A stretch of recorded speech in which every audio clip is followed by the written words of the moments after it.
प्रिय विद्यार्थियों, आज हम खेल कहानी की तात्विक समीक्षा पर बात करेंगे। इससे पिछले वीडियो में हमने जैनेन्द्र कुमार की कहानी कला व खेल कहानी का संक्षिप्त परिचय प्राप्त किया, उस पर बात की।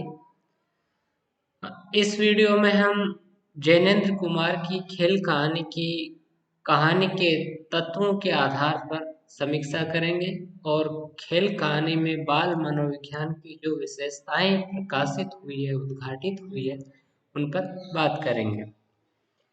खेल कहानी जैनेन्द्र कुमार की शुरुआती कहानी है और इस कहानी की रचना उन्होंने अपने किसी मित्र की हस्तलिखित पत्रिका ज्योति में प्रकाशन के लिए की थी। बाद में ये विशाल भारत में भी छपी थी। यह कहानी दो बच्चों के घरौंदे बनाने के खेल की कहानी है और इसका कथानक और आकार जो है वो बहुत ही छोटा है, पर अपने बेहद संक्षिप्त क्लेवर में भी जीवन के व्यापक सत्य की कहानी ये कहानी बन जाती है।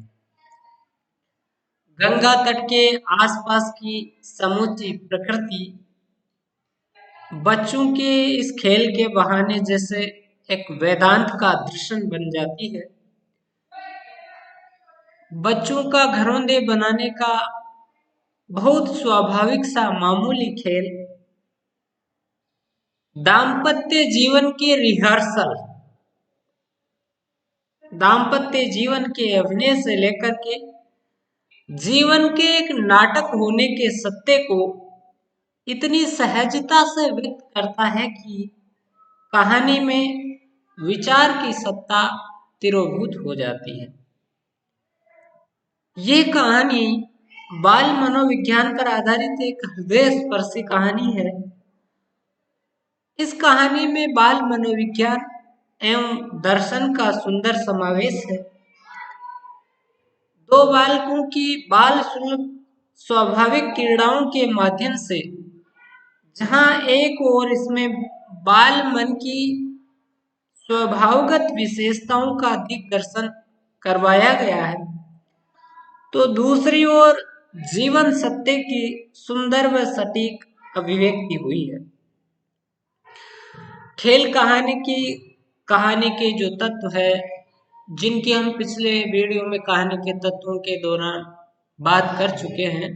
कहानी के 6 तत्व होते हैं: कथा वस्तु, पात्र एवं चरित्र चित्रण, संवाद एवं कथोपकथन, देश काल वातावरण, भाषा शैली और उद्देश्य। खेल कहानी की कथा वस्तु पर बात करें तो खेल कहानी का जो कथानक है बहुत ही संक्षिप्त एवं रोचक है, क्योंकि इसका कथानक बहुत छोटा है, आकार में बहुत सीमित है। जैनेन्द्र की कहानी कला की बहुत बड़ी विशेषता है कि उनकी कहानियों के कथानक में घटनाओं की संगठनात्मकता नहीं है, उसके स्थान पर पात्रों के आंतरिक विशेषताओं का, पात्रों के चरित्र के आंतरिक अंतर्द्वंद्वों का और उनकी स्वभावगत विशेषताओं का अधिक चित्रण हुआ। जैनेन्द्र की खेल कहानी भी बालकों के एक खेल भाड़ बनाने के खेल को लेकर के लिखी गई है और इस कहानी का कलेवर जो है, कथानक जो है, वो इसी भाड़ खेल के इर्द गिर्द घूमता रहता है। सुरबाला और मनोहर नामक दो बालक गंगा तट पर संध्या के समय खेल रहे हैं। बालक मनोहर जो है गंगा के जल को लकड़ी से उछाल रहा है और बालिका सुरबाला गंगा के तट पर रेत को पैर पर थपका थपका करके भाड़ बना रही है। भाड़ बनाते समय वो अनेक तरह की मनोरम कल्पनाएं करती है। वे सोचती है कि मनोहर को वो कुटी में नहीं आने देगी, वो बहुत विनय करेगा तब आने देगी। और भाड़ तो गर्म होगा, मनोहर यहाँ आएगा तो उसे तकलीफ होगी, मैं उसे यहाँ नहीं आने दूंगी। इस तरह की अनेक कल्पनाएं करती है। जब भाड़ बनकर के तैयार हो जाता है तो वो उस पर 2-4 चुटकी रेत डाल करके अपनी कुटी बनाती है और भाड़ के धुएं के निकलने के लिए सींक से एक उसमें छेद करती है। भाड़ बनकर के जब तैयार हो जाता है तो सुरबाला को लगता है जैसे उसने संसार की एक विशिष्ट एवं अद्भुत कृति का निर्माण किया है और वे उस कृति को मनोहर को दिखाना चाहती है। मनोहर उसी समय गंगा के तट पर गंगा के जल में उस लकड़ी को बहा करके सुरबाला की ओर आता है और सुरबाला उस समय अपने भाड़ को देख रही थी तो वह उसी में खोई हुई थी। मनोहर अपनी उपेक्षा समझ करके उस भाड़ को तोड़ देता है। मनोहर द्वारा भाड़ तोड़े जाने से सुरबाला बहुत दुखी होती है और वो मनोहर से नाराज हो जाती है, रूठ जाती है। मनोहर सुरबाला की नाराजगी के कारण अत्यधिक ग्लानि बोध से भर जाता है और वो सुरबाला को मनाने की कोशिश करता है। वो कहता है कि मैं मनोहर हूँ, तुम मुझे मारती क्यों नहीं है। सुरबाला उसके इस भाव से पिघल उसके इस भावुकता संवेदनशीलता से उसके इस कोमलता से जो है वो उसकी सुरबाला का क्रोध व्यथा दूर हो जाती है और वे मनोहर से वैसा ही भाड़ बनाने को कहती है।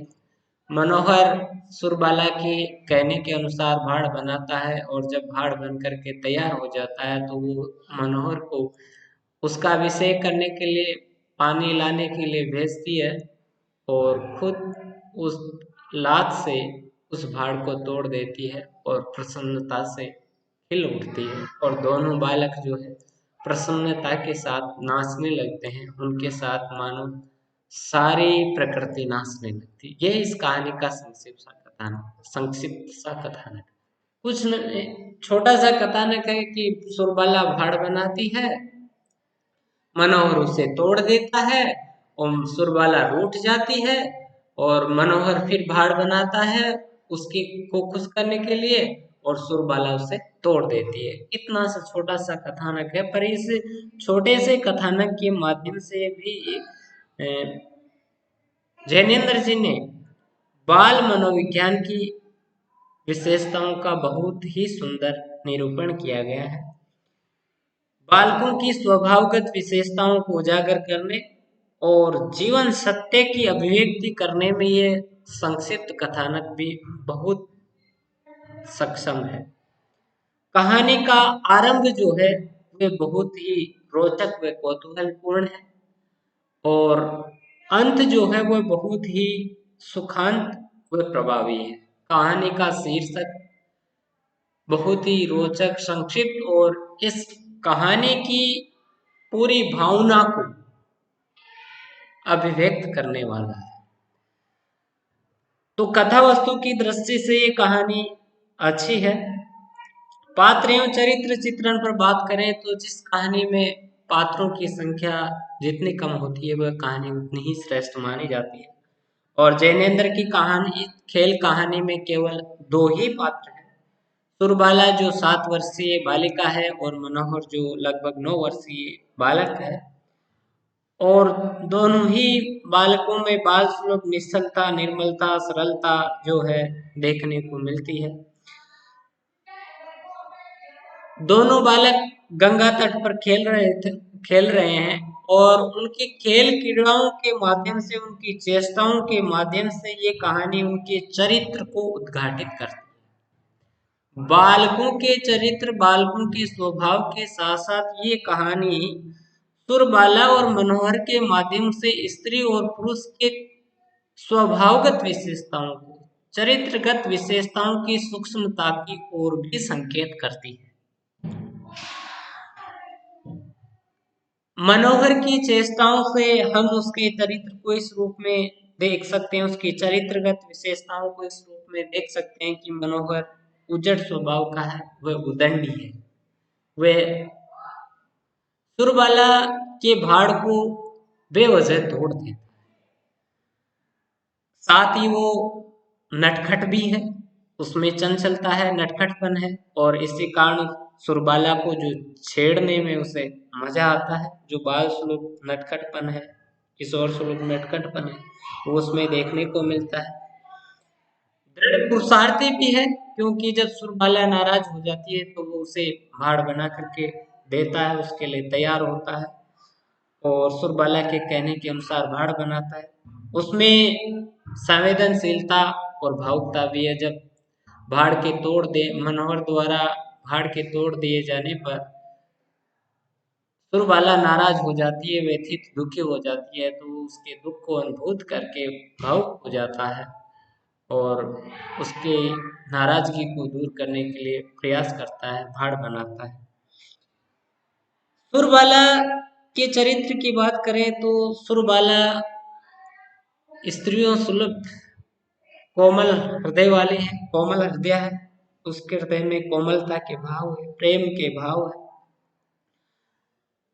बाल सुलभ और नारी सुलभ सृजनशीलता और कल्पनाशीलता भी उसमें देखने को मिलती है। वो भाड़ बनाते समय अनेक प्रकार की जो है कल्पनाएं करती है और वो भाड़ भी उसकी सृजनशीलता का ही प्रतीक है। कष्ट सहिष्णुता जो स्त्री का गुण है वो भी उसमें देखने को मिलती है। वो कहती है कि भाड़ तो गर्म होगा, मैं इस पर मनोहर को नहीं आने दूंगी, वो आएगा तो इस गर्मी को कैसे सहन कर पाएगा। इस तरह से वो एक स्त्री में स्वयं कष्ट सहकर भी दूसरों को या अपनों को कष्टों से दूर रखने की जो उदार मनोवृत्ति होती है वो है भी सुरबाला में देखने को मिलती है। सुरबाला में मातृत्व भाव को भी हम देख सकते हैं, दाम्पत्य भाव को भी हम देख सकते हैं। जब वो भाड़ बनाते समय मनोहर को लेकर के अनेक तरह की कल्पनाएं करती है, वो उसके दाम्पत्य भाव की ओर ही संकेत करती है, गृहिणी भाव की ओर ही संकेत करती है। उसका खेल भी उसी ओर संकेत करता है और भाड़ बनाते समय वो जिस सावधानी के साथ उस भाड़ को थपकाती है और भाड़ जब बन जाता है तो वह पैर को जिस सावधानी के साथ अलग हटाती है, वहां उसका मातृत्व भाव भी हमें देखने को मिलता है। माँ जिस सतर्क सावधानी के साथ अपने को हटाकर नवजात शिशु को बिछोने पर लेटा छोड़ती है, वैसे ही सुरबाला ने अपना पांव धीरे धीरे भाड़ के नीचे से खींचना शुरू किया। तो यहाँ मातृत्व भाव भी हम देख सकते हैं। इस तरह से हम कह सकते हैं कि नारी सुलभ जो हट है वह भी उसमें देखने को मिलता है। वो हट कर लेती है कि मुझे भाड़ बना के देना। व्याज को कहते हैं नाराज होने का, क्रोधित होने का नाटक करना, और ऐसा भाव भी सुरबाला में देखने को मिलता है। जब मनोहर उसके भाड़ को तोड़ देता है और मनोहर ग्लानि बोध से भर जाता है तो सुरबाला द्रवित हो जाती है और फिर वो उसकी नाराजगी दूर हो जाती है, उसका क्रोध, उसकी व्यथा दूर हो जाती है, पर वो नाराज होने का नाटक करती रहती है। हम नहीं बोलेंगे इसे, और बोलती भी है। तो ये एक स्त्री का जो ब्याज को का भाव स्वभाव रहता है वह भी इसमें देखने को मिलता है। तो दोनों पात्रों की चरित्रगत विशेषताएं और पात्र योजना की दृष्टि से भी ये कहानी बहुत सशक्त कहानी है। संवाद या कथोपकथन, संवाद या कथोपकथन कहानी का एक बेहद महत्वपूर्ण तत्व होता है, क्योंकि ये कथानक को गति प्रदान करता है और पात्रों के चरित्रों को उद्घाटित करता है। संवाद खेल कहानी के संवाद बहुत भी संक्षिप्त है, रोचक है, प्रभावपूर्ण है, चुस्त है और संवादों की भाषा बहुत ही सहज सरल, भावानुकूल और पात्रानुकूल है। संवाद पात्रानुकूल है, सुरबाला और मनोहर के चरित्रगत विशेषताओं को उजागर करने वाले हैं। जैसे अपन एक संवाद देखें तो जब सुरबाला के भाड़ को मनोहर तोड़ देता है तो मन सुरबाला रूठ जाती है और उसी को लेकर के ये संवाद है। मनोहर कहता है, सुर्री दत्त पगली रूठती है। सुरबाला वैसे ही खड़ी रही। सुर्री रूठती क्यों है, बाला तनिक नहीं। सुर्री सुर्री ओ सुर्रो। अब बनना न हो सका, मनोहर की आवाज हठात कपी सी निकली। सुरबाला अब और मुंह फेर कर खड़ी हो गई। स्वर के इस कंपन का सामना शायद उससे न हो सका। सुर्री ओ सूर्या, मैं मनोहर हूँ मनोहर, मुझे मारती नहीं। ये मनोहर ने उसके पीछे पीछे से कहा और ऐसे कहा जैसे वो ये प्रकट करना चाहता है कि वह रो नहीं रहा। हम नहीं बोलते, बालिका से बिना बोले रहा नहीं। यहाँ जो ये संवाद है बहुत छोटे छोटे, सूर्य दत्त पगली ढूंढती है, चरित्रगत विशेषताओं को भी उजागर कर रहे हैं। बालिका बालकों का स्वभाव है रूठना और मनाना खेल में। यहाँ वो सुरबाला रूठती है और मनोहर उसको मनाने का प्रयास करता है। मनोहर का अपराध बोध, ग्लानि बोध, पश्चाताप बोध यहाँ अभिव्यक्त हो रहा है। हम नहीं बोलते और बोल भी रही है, ये नारी के व्याज कोप की भावना है। तो बहुत छोटे छोटे संवाद है, पात्रों के अनुकूल है, पात्रों की विशेषताओं को उजागर करने वाले हैं, बाल स्वभाव की विशेषताओं को उजागर करने वाले हैं।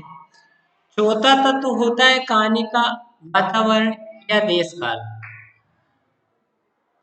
वातावरण व देश काल की दृष्टि से भी ये कहानी एक अच्छी कहानी कही जा सकती है, क्योंकि इसमें बालकों की क्रीड़ाओं के लिए गंगा तट के मनोरम स्थान का चयन किया गया है और समय है, काल है संध्या का।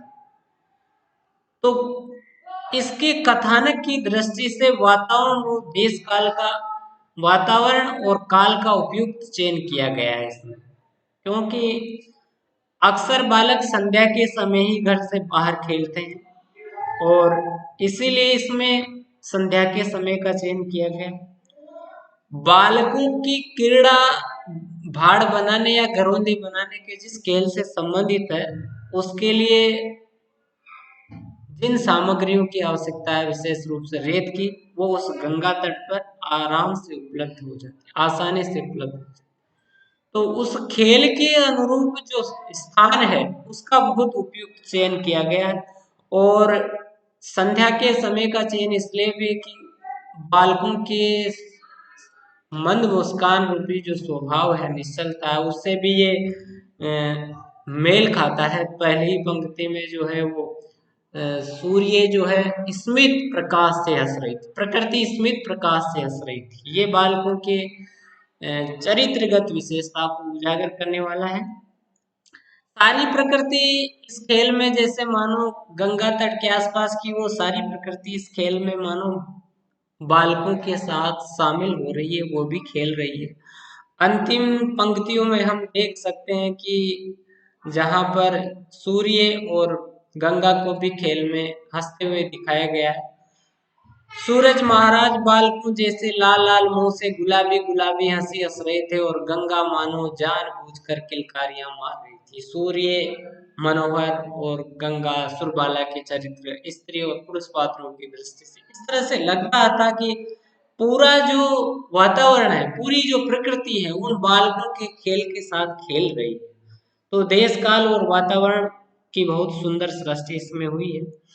भाषा शैली की दृष्टि से बात करें तो इस कहानी की भाषा वैसे तो सहज सरल है, क्योंकि पात्र जो है वो बालक है और बालकों के स्वभाव के अनुरूप बाल सुलभ, सहज सरल, प्रभावपूर्ण भाषा का प्रयोग इसमें हुआ है।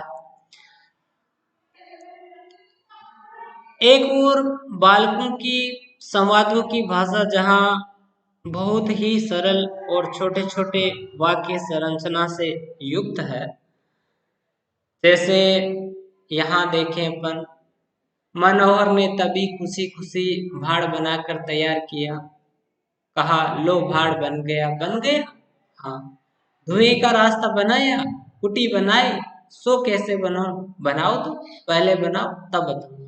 तो बहुत छोटी छोटी वाक्य संरचना जो है इसमें बालकों के संवादों में प्रयुक्त हुई है और बहुत सहज सरल भाषा इसमें प्रयुक्त हुई है।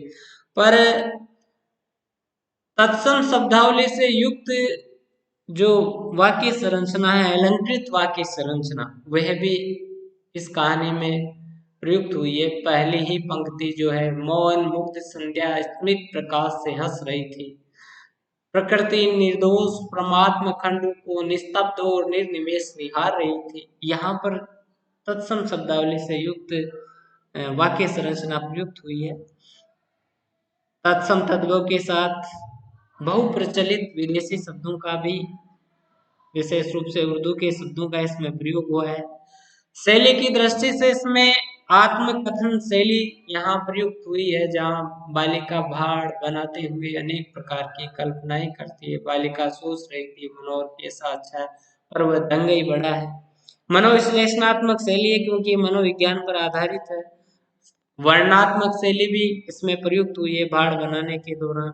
और जहाँ जीवन सत्य की अभिव्यक्ति हुई है वहां पर सूत्रात्मक शैली अभिव्यक्त हुई है, जिसमें ये जो वाक्य है, हमारे विद्वान पाठकों में से कोई वहां होता तो उन मूर्खों को समझा। संसार क्षण भंगुर है, इसमें सुख और दुख क्या है, जो जिससे बना है उसी में लय हो जाना। ये इस जीवन सत्य, ये संसार जल का बुद्ध होता है। यहाँ जो है शैली वो सूत्रात्मक हो। तो भाषा शैली की दृष्टि से भी ये अच्छी कहानी है। उद्देश्य, किसी भी कहानी की रचना का कोई ना कोई अहम उद्देश्य होता है। और खेल कहानी का उद्देश्य बाल मनोभावों की, बालकों की स्वभावगत विशेषताओं की का प्रकाशन करना इस कहानी का मुख्य उद्देश्य रहा है। अब बाल मनोभाव की कौन कौन सी विशेषताएं इस कहानी में अभिव्यक्त हुई है, अगर अपन से ये पूछा जाता है तो हम इस कहानी के आधार पर बालकों की स्वभाव की निम्न विशेषताएं देख सकते हैं। एक तो है, बालक स्वभाव से ही निश्चल निर्मल होते हैं और इसी कारण बालकों को भगवान का रूप भी कहा जाता है।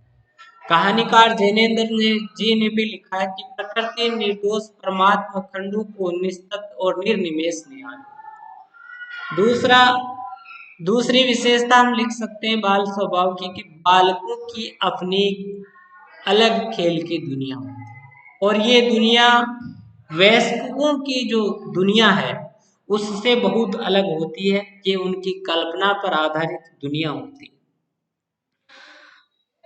तीसरी विशेषता हम कह सकते हैं कि बालकों को खेल से अत्यधिक प्रेम होता है। खेल उन्हें स्वर्गिक आनंद की अनुभूति कराता है। खेल से प्रिय उनके लिए कोई दूसरी चीज नहीं हो सकती। चौथी विशेषता हम देख सकते हैं कि बालकों में सृजनशीलता व कल्पनाशीलता होती है। सुरबाला जब भाड़ बनाती है तो वो भाड़ उसकी सृजनशीलता का द्योतक है और भाड़ बनाते समय वो अनेक जो बात कल्पनाएं करती है वो उसकी कल्पनाशीलता का द्योतक। पांचवी विशेषता हम देख सकते हैं बालकों में आत्म प्रदर्शन की प्रवृत्ति होती है। बालक जब भी कोई नई रचना करते हैं, नया कृति का निर्माण करते हैं, नया शिल्प गढ़ते हैं, नई चीज प्राप्त करते हैं, तो उसे दूसरों को दिखाने की उनमें प्रवृत्ति होती है। ऐसी प्रवृत्ति जैनेन्द्र जी की पाजिब कहानी में भी देखने को मिलती है। यहाँ भी सुरबाला जब भाड़ बना लेती है तो वो मनोहर को दिखाने के लिए तैयार होती है और उस भाड़ को बनाने पर उसे ऐसा लगता है जैसे उसने दुनिया की सबसे बड़ी संपदा प्राप्त कर ली है, उसने दुनिया की सबसे सुंदर वस्तु का निर्माण किया कर लिया है। तो बालकों की सोच का दायरा सीमित होता है और उन्हें उनके द्वारा बनाई गई चीजें दुनिया की सर्वश्रेष्ठ चीजें लगती हैं। छठी विशेषता हम कह सकते हैं कि बालकों में रूठने व मनाने की प्रवृत्ति होती है। बालक खेल खेल में एक दूसरे से रूठते हैं और एक दूसरे के रूठ जाने पर वो मनाते भी हैं और जल्दी ही वो मान भी जाते हैं। मनोहर द्वारा सुरबाला के भाड़ को तोड़ दिए जाने पर सुरबाला रूठ जाती है। मनोहर उसे मनाता है और मनोहर के द्वारा भाड़ बनाए जाने पर और उसे तोड़ दिए जाने पर वो प्रसन्न हो जाती है, दोनों प्रसन्न हो जाते हैं। अंतिम सातवीं विशेषता जो हम कह सकते हैं कि बालकों के मनोभाव क्षणिक होते हैं। बालकों के जो मनोभाव, मन के भाव वो जल्दी जल्दी बदलते हैं। कभी वो दुखी हो जाते हैं और दूसरे क्षण वो प्रसन्न हो जाते हैं। सुरबाला भाड़ के तोड़े जाने पर बहुत दुखी हो जाती है और मनोहर द्वारा भाड़ बनाकर दिए जाने पर उसे तोड़ करके वो प्रसन्न हो जाती है। तो बालकों के जो मनोभाव है जल्दी जल्दी क्षण क्षण परिवर्तित होते रहते हैं। उनके मनोभाव स्थायी नहीं होते हैं, क्षणिक होते हैं। ये तो हुई बाल मनोज्ञान की विशेषताएं। इसके साथ साथ इसमें जीवन सत्य की भी अभिव्यक्ति हुई है और जीवन सत्य ये है कि जैनेन्द्र जी इस कहानी के माध्यम से कहना चाहते हैं कि संसार क्षणभंगुर है। संसार की सभी चीजें जो है वो नश्वर है और जो जिससे बना है वह उसी में लीन हो जाता है। इसलिए संसार की किसी वस्तु की प्राप्ति से खुश होना और उसके खो जाने पर दुखी होना व्यर्थ है। संसार की सभी वस्तुओं का सृजन और विनाश परमात्मा की इच्छा से ही होता है। इसके कारण बनने वाले तो परमात्मा के हाथों के साधन मात्र है, निमित्त मात्र है। और यही बात मानव जीवन के लिए भी सत्य है। मानव जीवन भी एक खेल है और मानव जीवन भी, मानव शरीर भी पंच तत्वों से बना है और इन्हीं पंच तत्वों में विलीन हो जाता है। नश्वरता और सर्वभंगुरता उसकी जो है अटल विशेषताएं हैं। शरीर को नष्ट होना ही है और उसकी स्थिति पानी के बुलबुले की तरह है। जिस तरह से बुलबुला पानी में प्रकट होता है और उसी में मिट जाता है, वैसे ही स्थिति जीवन की और संसार की वस्तुओं की है। तो वेदांत के इस दार्शनिक सत्य की अभिव्यक्ति भी जैनेन्द्र कुमार जी अपनी इस कहानी में करते हैं। तो जैनेन्द्र कुमार की ये कहानी कहानी कला की दृष्टि से बहुत श्रेष्ठ, सशक्त, अच्छी कहानी है। इस कहानी के माध्यम से बालकों के भाड़ बनाने के खेल के द्वारा जैनेन्द्र जी जहाँ एक और बालकों की बाल सुलभ चरित्रगत विशेषताओं को उद्घाटित करते हैं, वहीं दूसरी ओर जीवन सत्य की भी अभिव्यक्ति करते हैं। धन्यवाद।